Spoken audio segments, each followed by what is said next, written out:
Okay. You know that classic movie scene?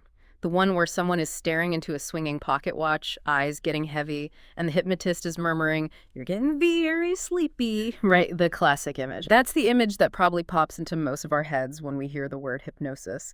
But what if that popular image is almost entirely, well, divorced from the reality of what hypnosis actually is and how it works? What if it's something far more complex, rooted in real science, used in clinical settings, and even tied into some surprising ideas about the power of the mind and human consciousness?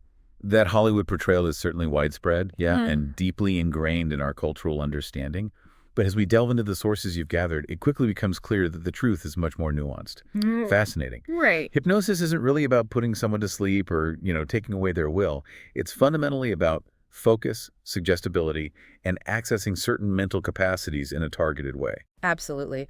And the sources you've brought to this deep dive give us a fantastic cross-section to explore this. We've got academic definitions, perspectives from major medical institutions like the Mayo Clinic and Cleveland Clinic, Yeah, with big names. insights from cutting-edge neuroscience research discussed by experts like Dr. David Spiegel, historical context that sheds light on how our understanding has evolved, and yes, even some really intriguing, less conventional ideas from sources like a TEDx talk and discussions around the work of Dolores Cannon. It's a rich mix, definitely. It allows us to tackle the topic from multiple angles, from the practical clinical applications in, say, pain management and anxiety reduction, Mm-hmm. to the theoretical debates about whether it's a unique state of consciousness Mm. or maybe just an extension of normal psychological processes, and even touching on philosophical implications. And that's precisely our mission today, to cut through the myths, dive deep into these sources, and really understand what hypnosis is. What are the leading theories on how it operates? What can it genuinely be used for, according to the clinical evidence? And yeah, to confront the controversies and misconceptions head on. Right. We want to give you, the listener, a clear, well-informed picture. Think of this deep dive as your shortcut to being well-informed about hypnosis. Whether you're simply curious, perhaps considering hypnotherapy for a health challenge, or maybe just someone who enjoys understanding the science and psychology behind, well, unusual phenomena, this exploration is for you. Yeah. Get ready to reevaluate some long-held beliefs and hopefully uncover some truly surprising insights. All right, let's get straight into it then. If the swinging watch is fiction, then what is hypnosis? How do our sources actually define this state or phenomenon? Well, the definitions provided offer a pretty consistent picture once you get past that superficial sleep idea. Brainstuff describes it as a trance state, Okay, trance state. emphasizing key characteristics like suggestibility, relaxation, and heightened imagination. The Cambridge Dictionary uses the phrase mental state like sleep.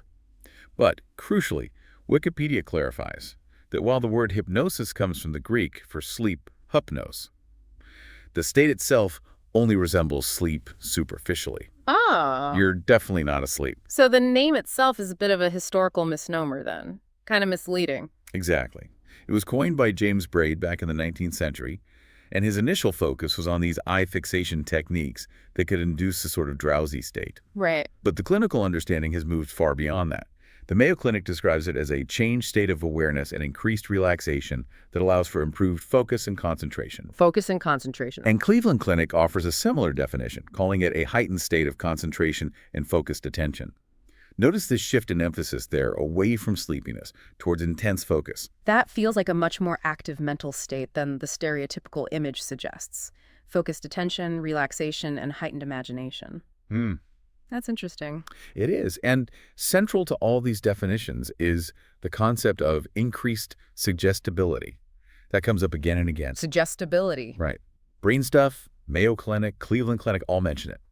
The formal definition from the American Psychological Association, the APA, back in 2005, cited in Wikipedia, captures this concisely. It's described as a state of consciousness involving focused attention and reduced peripheral awareness, characterized by an enhanced capacity for response to suggestion. Reduced peripheral awareness, that makes sense. It's like when you're totally absorbed in something, maybe reading a book or watching a movie, and the background just sort of fades away. Exactly. An enhanced capacity for response to suggestion, that sounds like the key to its therapeutic use, right? Precisely. That focused state makes you more receptive to guided suggestions. To make this feeling relatable, Brainstuff uses that analogy you mentioned, losing yourself completely in a good book or daydreaming. You become so engrossed that you tune out everything else around you. Hypnosis is like a guided version of that intense absorption, coupled with relaxation and that increased openness to suggestions. Okay, so the foundational understanding from our sources is that hypnosis is not about losing control or being asleep. It's a state of focused attention, heightened concentration, relaxation, and increased suggestibility. You're actually more aware, just focused differently. That's a vital correction to the common myth. It really is. And this naturally leads us to wonder, okay, if that's what it is, what does it actually feel like from the inside?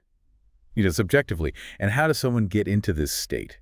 Right. If I'm in a session, am I going to feel weird or out of it? And how does the practitioner, the therapist, guide me there? Well, based on the sources, the subjective experience for most people is one of feeling very calm and relaxed. That's from the Mayo Clinic. Calm and relaxed, okay. And while in this state, you're described as becoming more open to suggestions about behavior changes. Mayo Clinic and Cleveland Clinic both say that. More open. Yeah. Wikipedia elaborates on the APO definition, stating this openness extends to suggestions for changes in subjective experience, alterations in perception, sensation, emotion, thought, or behavior. So you might be more receptive to suggestions about, say, how you perceive pain or how you feel emotionally about a situation, or maybe how you might behave in the future, like in response to a food craving or something. But the critical point, to reiterate, based on what the sources are saying, is that you remain in control, right? Yeah, absolutely. This is a core message the sources really emphasize to dispel those misconceptions. Yep. Both the Mayo Clinic and Cleveland Clinic explicitly state that during a hypnosis session, you do not lose control over your behavior. That's huge. Yeah. You are fully aware of your surroundings, you can speak, and you can choose to accept or reject any suggestions given. You're not a puppet on a string. That's a massive relief for anyone who's only familiar with those stage hypnosis tropes. So you're relaxed, focused, more open to constructive suggestions, but you still have agency, your own will. So how does a trained professional actually guide someone into this state? What are the typical induction techniques mentioned? The process usually begins with what's called a hypnotic induction. That's from Wikipedia. Induction, okay. This is the set of techniques the practitioner uses to help you shift into that state of focused attention and relaxation. It's commonly done using verbal repetition and mental images. That's Mayo Clinic. So think soothing words, guided visualizations, focusing on your breathing or maybe bodily sensation. Guided imagery, that sort of thing. Right. Wikipedia notes that preliminary instructions and suggestions are key components of the induction phase. Is the historical method, like the eye fixation James Braid used, is that still common, or is it more of a relic? Braid's eye fixation technique, or Braidism, was very influential historically, definitely. And aspects of focusing the gaze are still sometimes used, although maybe not to the point of extreme strain he described. His original description, as detailed in Wikipedia, involved having the subject stare steadily at a bright object held about, 8 to 15 inches above their forehead. The goal was to actually strain the eyes and eyelids, leading to pupil dilation and maybe even a sort of wavy motion. Sounds intense. Yeah, and the hypnotist would then suggest the eyelids feeling heavy, closing involuntarily, while instructing the subject to keep their eyeballs fixed and their mind solely on the object. So that sounds like a very physical path to inducing a mental state, using eye strain to encourage relaxation and focus. Precisely. It's a physiological approach to initiating the process. Modern techniques, however, are incredibly varied. Wikipedia points out that induction methods can differ depending on the desired depth of the hypnotic state, and some sources describe many stages or levels of trance that could potentially be reached. Right. But the core principle remains guiding attention and inducing relaxation. I found Dr. David Spiegel's description of his simple induction technique in the Rich Roll interview really interesting, just asking people to look up and close their eyes.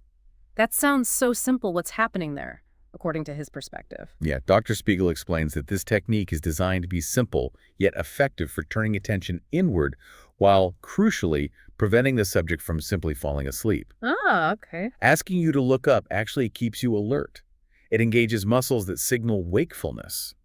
Then, closing your eyes with your gaze directed upwards cuts off the usual external visual input, which is a major source of what he calls scanning awareness, constantly taking in information from the environment. So it's like deliberately pulling your focus away from the outside world, shutting down the external scanner. Exactly. You're redirecting your attention internally.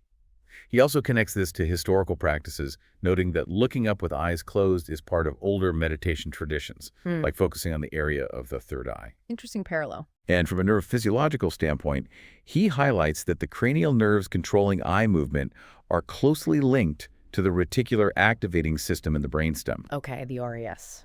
right, which is a major modulator of arousal and alertness.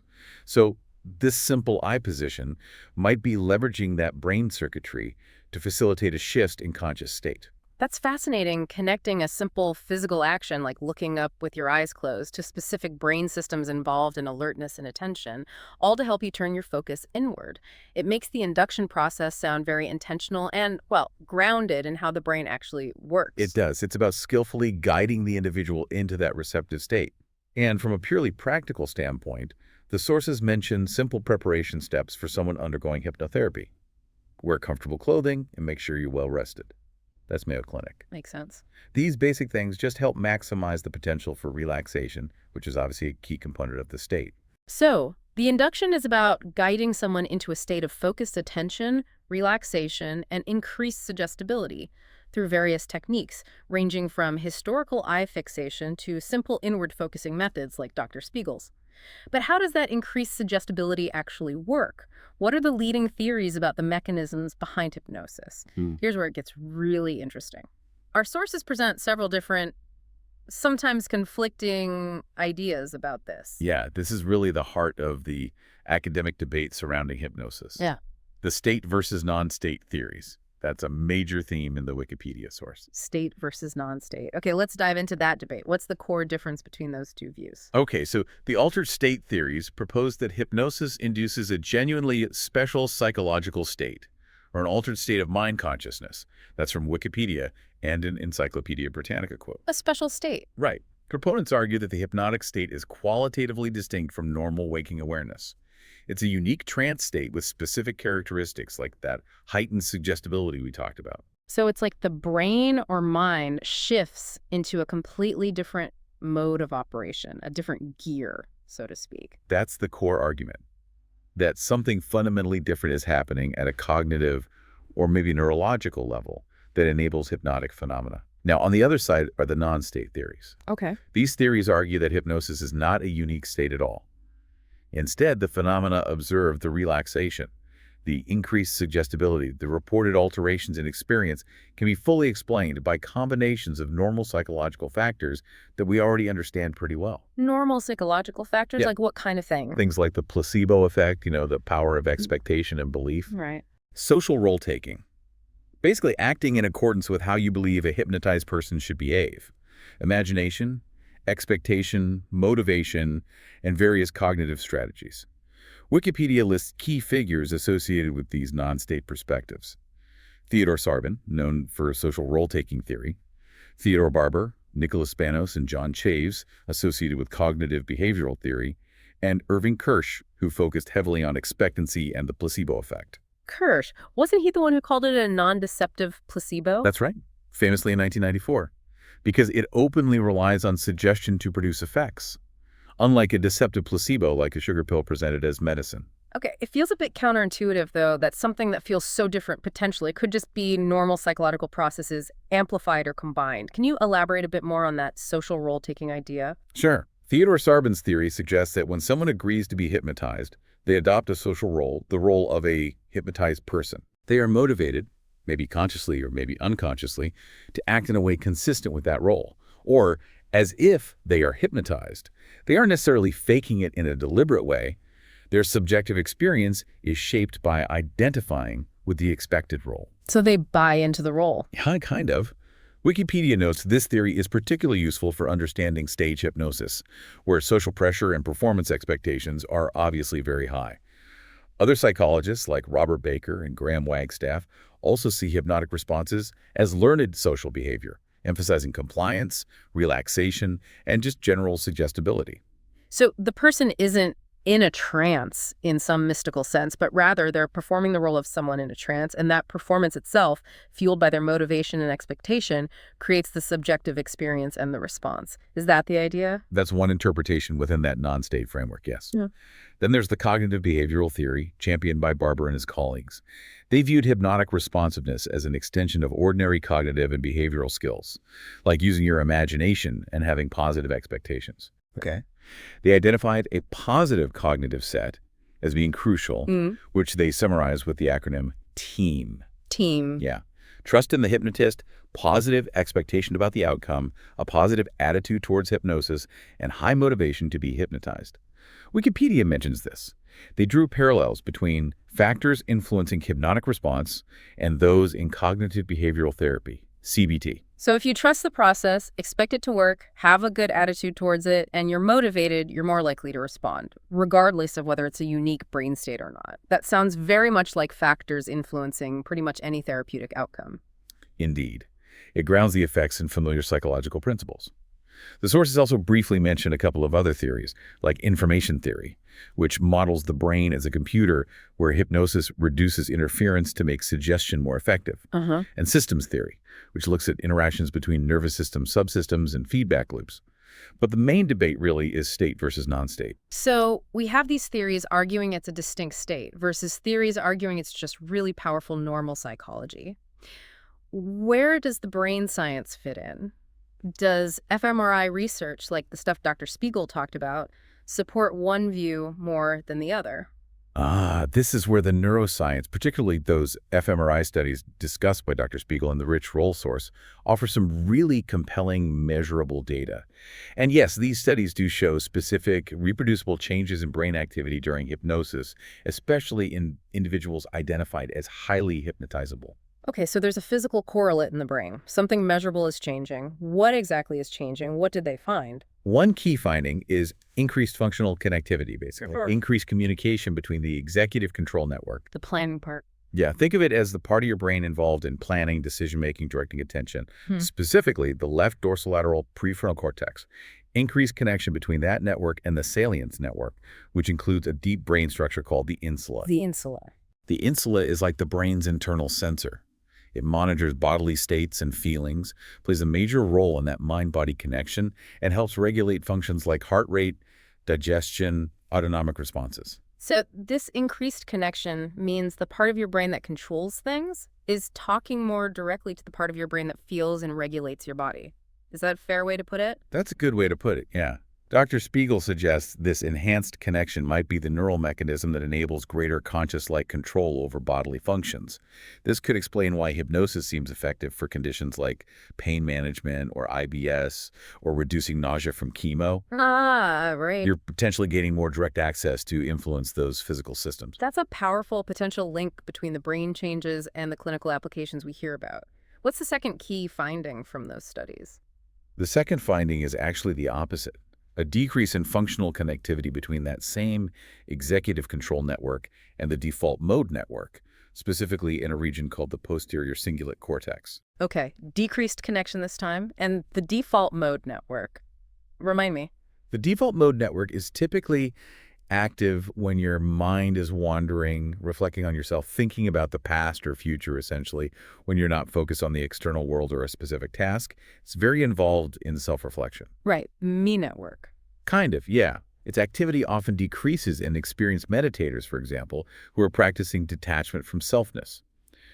Dr. Spiegel proposes that in hypnosis, this inverse relationship where the executive control network seems to sort of inhibit or decouple from the default mode network may be a mechanism for dissociation. Dissociation. Yeah, it allows you to detach from your usual sense of self, or maybe that critical internal monologue, making you more receptive to suggestions that might alter your perception or experience without constantly questioning them like, wait, is this real? Wow, that's incredible. So the brain appears to be shifting away from self-referential processing while simultaneously enhancing the link between control and bodily awareness.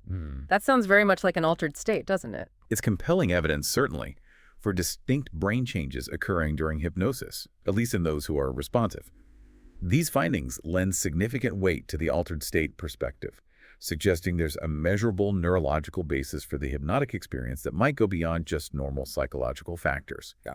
However, it's important to note again that these findings are strongest in most consistent and highly hypnotizable individuals. Which brings up the point that not everyone is equally susceptible or suggestible to hypnosis, right? Exactly.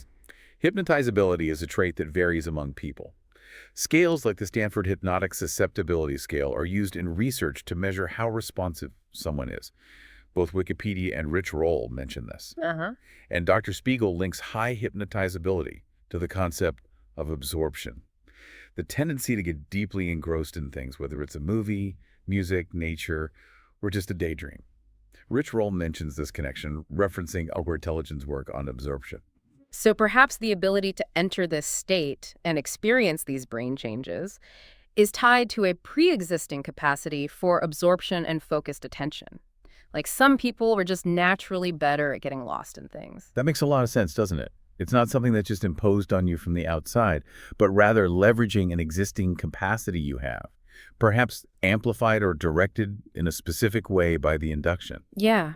So while the brain science seems to point towards a unique state, it might be a state that individuals have varying levels of access to, possibly linked to their natural inclination towards absorption. Okay, so the picture's complex, still evolving, probably incorporating elements from both state and non-state theories, influenced by individual differences in suggestibility and brain function. Precisely. Given all this understanding, what it is, how you get there, and these fascinating theories about how it works, what can hypnosis actually do in the real world? What are its practical applications according to our sources? Okay, so hypnosis, often referred to as hypnotherapy in a clinical context, is increasingly recognized and used as a valuable complementary therapy.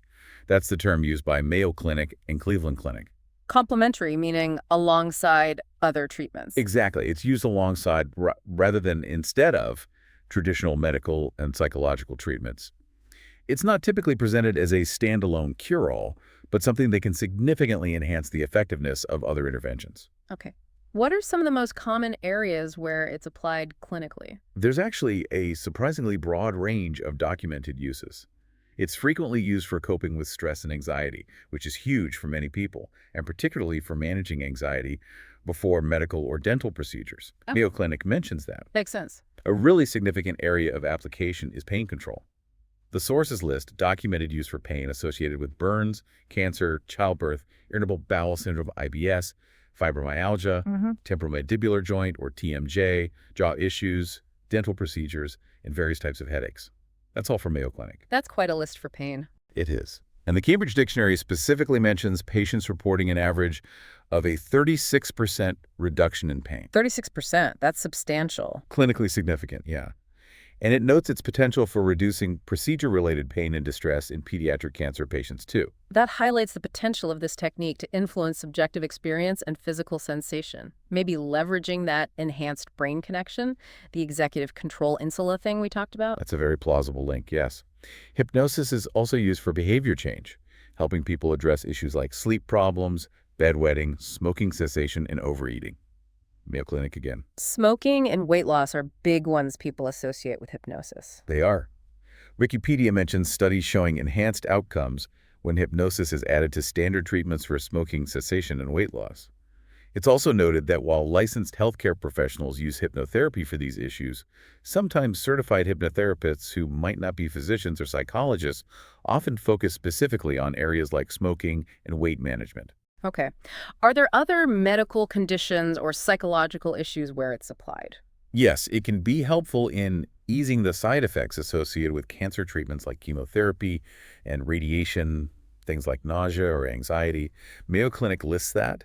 It's also used to reduce anxiety linked to specific fears and phobias. Phobias like fear of flying. Exactly. Mayo Clinic mentions that, and Wikipedia gives examples like flight phobia, phobia of vomiting, emetophobia, and dental phobia. So it's used in overcoming these intense specific anxieties. That's a really wide spectrum of uses, from chronic pain to phobias to managing treatment side effects. Who are the professionals typically providing this type of therapy? Is it just anyone? No, and this is important. It's emphasized that hypnotherapy should be provided by licensed healthcare professionals who have received additional specialized training in hypnosis techniques. Wikipedia, Mayo Clinic, Cleveland Clinic all stress this. So doctors, psychologists. Physicians, dentists, psychiatrists, psychologists, licensed clinical social workers, nurses, folks who are already licensed in the healthcare field.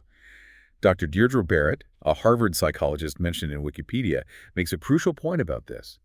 She argues that the hypnotic trance state itself isn't inherently therapeutic. Oh, interesting. So the trance isn't the cure.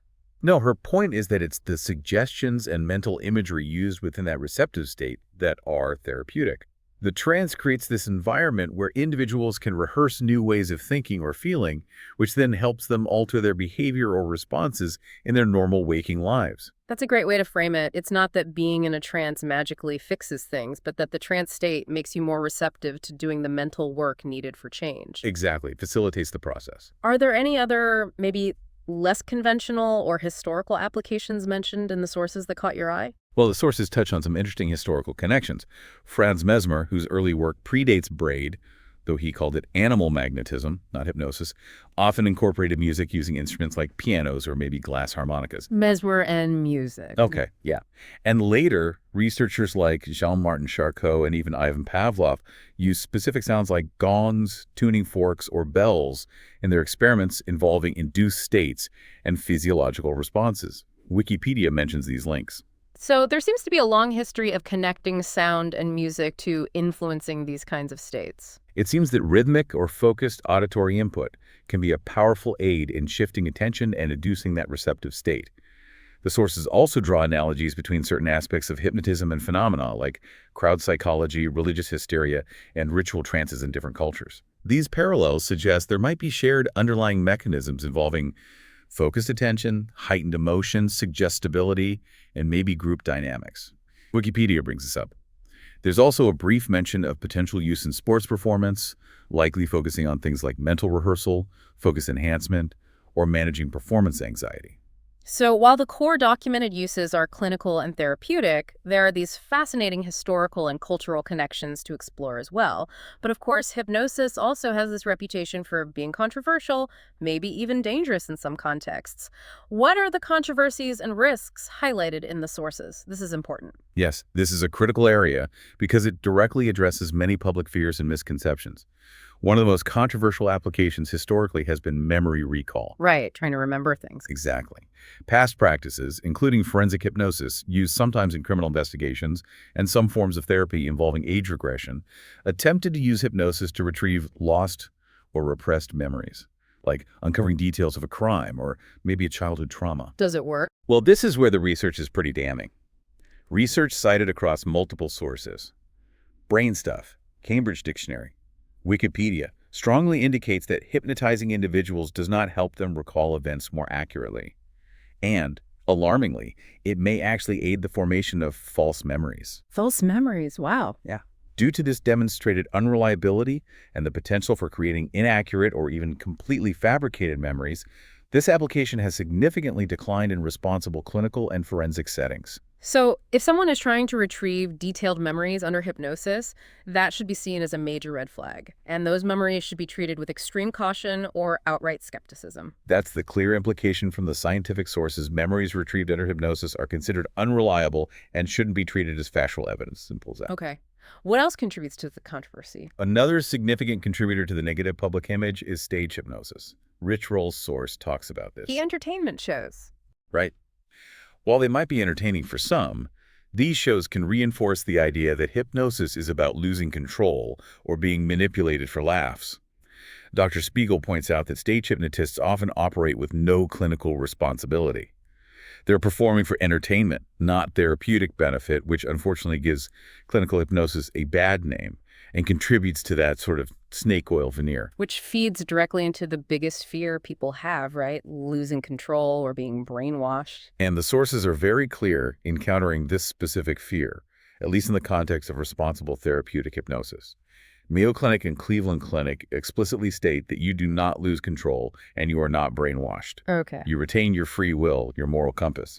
However, the inherent concept of increased suggestibility does raise complex questions about influence. Dr. Spiegel, when discussing the infamous Manchurian candidate idea in the Rich Roll interview, the hypothetical scenario of someone being programmed under hypnosis to commit an act. Yeah, the assassin trope. Right. He suggests it's possible to influence behavior, but he believes it's highly unlikely someone would perform actions under hypnosis that they felt were profoundly against their deepest moral code or will.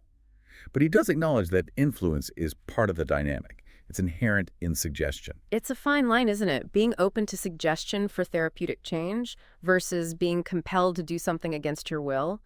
It seems responsible hypnotherapy stays firmly on the side of facilitating self-directed change through suggestion, not overriding someone's will. Precisely. And the military and intelligence agencies also explored these lines, particularly during the Cold War era.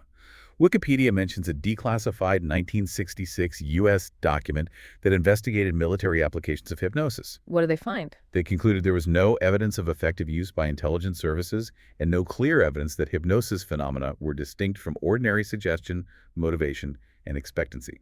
Basically, it didn't seem to offer a unique advantage for those purposes.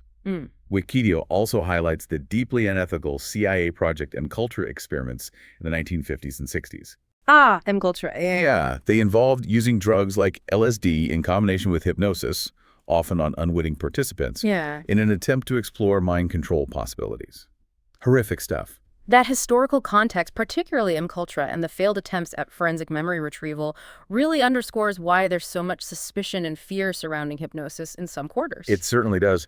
And unfortunately, there are also disturbing documented instances where hypnosis has been alleged or used in actual criminal acts, highlighting the potential for exploitation by unethical individuals. Oh, wow. Like what? Wikipedia lists several specific troubling cases. Pele Hardrup in 1951, who claimed he was hypnotized into committing murder during a robbery. Timothy Porter in 2013, and Gary Naredo in 2015, both amateur hypnotists convicted of sexually abusing clients. Gosh. João Teixeira de Faria, known as João de Deus, the Brazilian medium. In 2018, he used hypnosis techniques in his spiritual surgeries and was accused of widespread sexual abuse. And even an Ohio lawyer sentenced in 2016 for hypnotizing clients into sexual acts under the guise of mindfulness techniques. Those are truly horrific examples and stark warnings about the potential for abuse by predatory individuals. It just reinforces how crucial it is to seek out qualified and ethical practitioners. Absolutely. These instances are not inherent aspects of responsible hypnotherapy, obviously, but they demonstrate the vulnerability of individuals and the potential for exploitation when power dynamics and suggestibility are involved, especially outside of a licensed ethical framework. Right. Finally, it's worth noting that despite the clinical evidence and research we've discussed, medical hypnosis is still sometimes considered pseudoscience or quackery by some within the medical and scientific community, particularly when specific studies fail to definitively demonstrate efficacy in certain contexts. Wikipedia cites an article by Edzard Ernst on this skeptical viewpoint. So there's still ongoing debate and some resistance within parts of the scientific community, despite the evidence for specific applications and those neuroscience findings. Yes. The scientific evaluation of complex psychological interventions can be challenging, and different researchers or disciplines might have differing interpretations or standards of proof. It's not always black and white. Okay. And what about risks or side effects from actual hypnotherapy itself? The sources mention that side effects from hypnotherapy are rare, but they can occur. They might include mild issues like dizziness, drowsiness, fatigue, headaches, maybe increased anxiety, or trouble sleeping afterwards. That's from Mayo Clinic and Cleveland Clinic. Okay, generally mild then. Generally mild and rare. And crucially, they emphasize that hypnosis is considered safe when working with a trained, certified therapist. That's the key caveat. So the picture is quite complex then. We've got real documented clinical benefits on one hand, but also a history of misuse, valid concerns about influence, criminal exploitation by individuals, and some ongoing scientific skepticism on the other. It's definitely not the simple picture painted by movies or stage shows. Far from it. It appears to be a state with genuine therapeutic potential that, like many powerful psychological tools, requires careful, ethical, and skilled application. We've explored the science and the clinical side quite a bit, but one of our sources presents a truly unique and perhaps surprising perspective on how hypnosis might work, suggesting it's less about being controlled and more about belief. Yes. Ben Cale's TEDx talk, as discussed in the Aaron Doughty YouTube source, offers a really fascinating reframing of the whole thing. How so? His core argument is that hypnotic trance is fundamentally a person holding the belief that he or she is being controlled by the hypnotist. He views it primarily as a persuasion process, not a state where the hypnotist somehow imposes their will onto the subject. So the power isn't really in the hypnotist's technique, but in the subject's belief in that technique's power. Is that it? Precisely. He suggests that the classic induction methods, even those demonstrations like making someone's hand stick to a wall or their foot stick to the floor, work because they incorporate what looks like subtle magician trickery. Magician trickery. Well, the subject experiences a genuine physical sensation.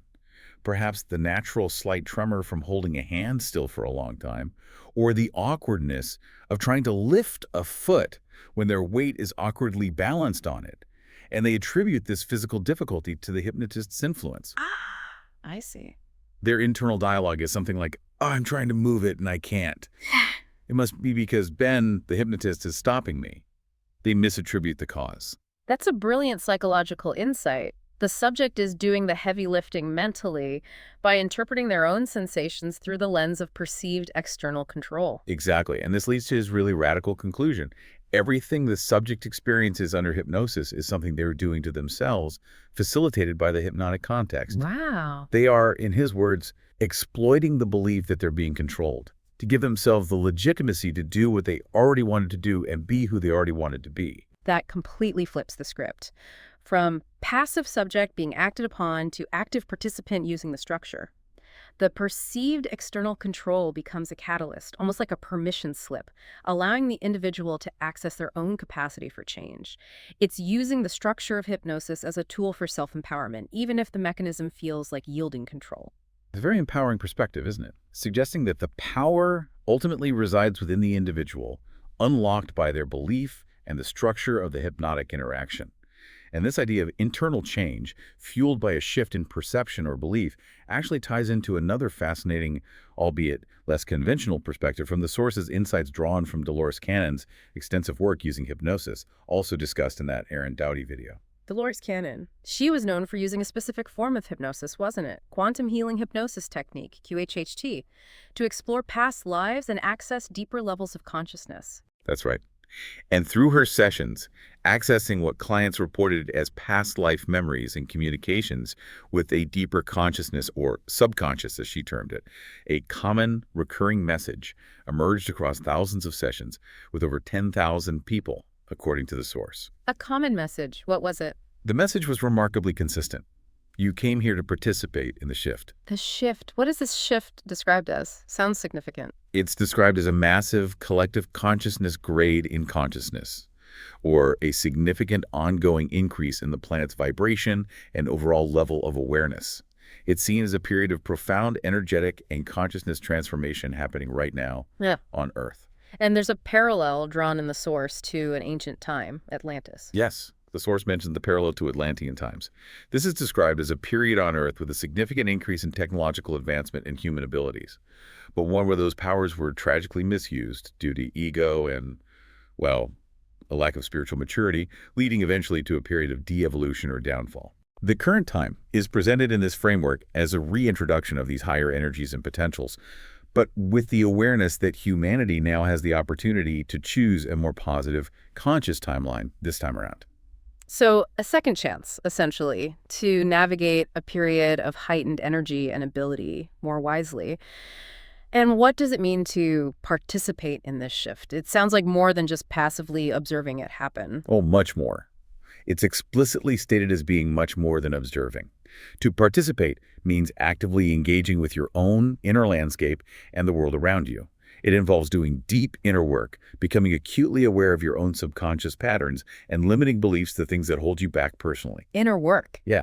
It means embodying the change you wish to see in the world rather than just hoping for it.